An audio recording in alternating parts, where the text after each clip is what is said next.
Teka muna mga kapatid, magnilay muna tayo.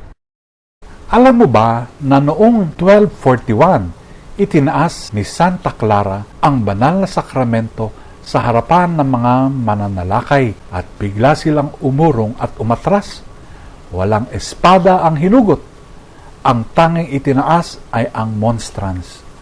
Ang kanyang tapang ay hindi sa bakal kung hindi sa pananampalataya. Sa Ebanghelyo ngayon, inihayag ni Jesus ang kanyang kamatayan at muling pagkabuhay.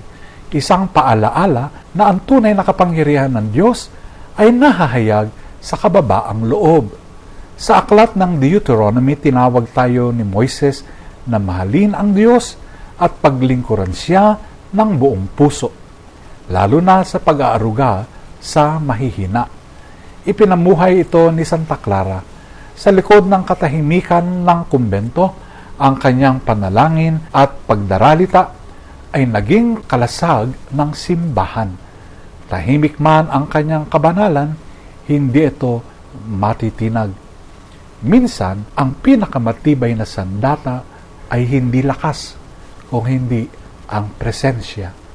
Ang presensyang nagdadala ng Diyos. Itinataas mo ba ang iyong puso gaya ng monstrance sapagkat ang tunay na lakas ay lumuluhod sa harapan ng Panginoon? Pagnilayan po natin ito. Amen.